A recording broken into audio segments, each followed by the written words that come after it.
Hello कैसे हो आप सभी लोग। तो गाइस यार आ गए करने वीडियो साथ तो वापिस। सो गाइस यार आज की इस वाले वीडियो में हम लोग सुनने वाले धनंजय धड़कन का यार सॉन्ग जो कि गाइस यार होली पे। और गाइस यार वो बहुत ही न्यू सॉन्ग है गाइस यार, उस गाने को सुनने वाला और साथ ही में गाइस यार रिएक्शन देने वाले। तो गाइस यार होली यार बहुत नजदीक है। तो गाइस यार आप सभी को यार हैप्पी होली यार मेरी तरफ से। तो गाइस यार और गाइस यार मैं सब को यार बता दूं तो गाइस यार मेरा सेकंड चैनल है यार, उसको भी जाओ यार, उसको भी यार मतलब बेझिझक यार उसको भी सब्सक्राइब कर दो। तो यार उस पे भी यार मैं बहुत अच्छी कंटेंट ला के आपको दिखाता रहूंगा। तो गाइस यार बिना किसी तरह की वीडियो गलत शुरू। तो गाइस यार यहाँ पे मैं अपना सेकंड मोबाइल लेके जो कि गाइस यार ये वाला है। तो गाइस यार आपको दिखा नहीं होगा, चलो कोई बात नहीं गाइस, उसको यार वीडियो कर लेते हैं शुरू। तो गाइस यार वीडियो कर लेते हैं शुरू।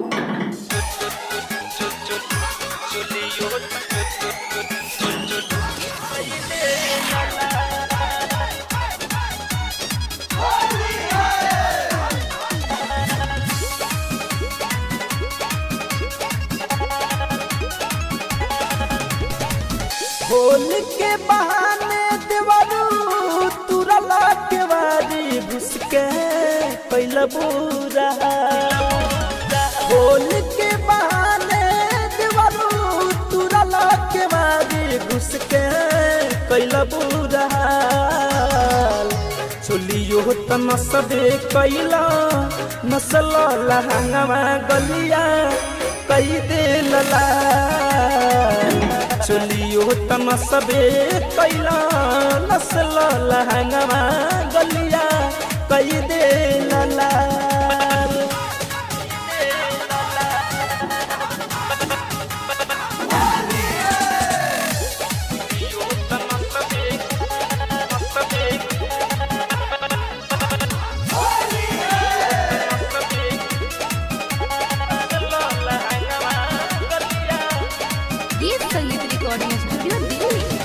सौसे तुझे हमर दिल जात झोरी भुइया पटक के उस कई दिल धोरी।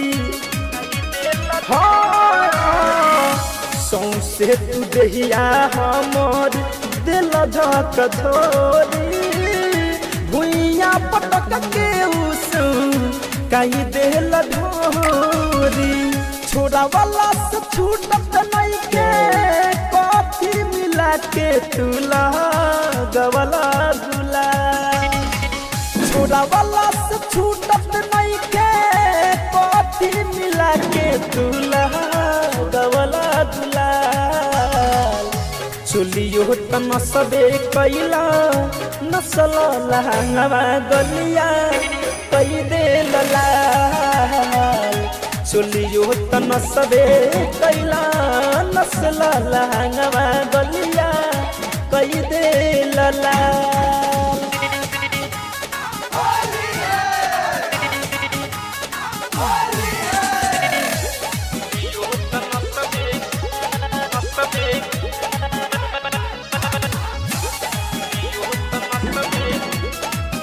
गाइस बहुत ही मस्त सॉन्ग है तो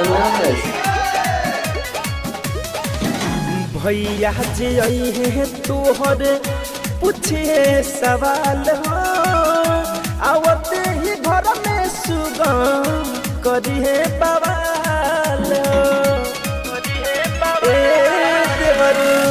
भैया जे है तोहर पूछे सवाल हो आवते ही घर में झलू करी है बवाल हो। धरे कंधन जाके कैसे बताई बउन करे अलगे बच्चा। धरे कंधन जाके कैसे बताई बउन करे अलगे बच्चा। चलियो तम सबे कैला नसल लहंगवा गलिया कई दे लला। चलियो तन सबे कैला नसल लहंगवा गलिया कई दे लला। संगीत रिकॉर्डिंग स्टूडियो दिल्ली।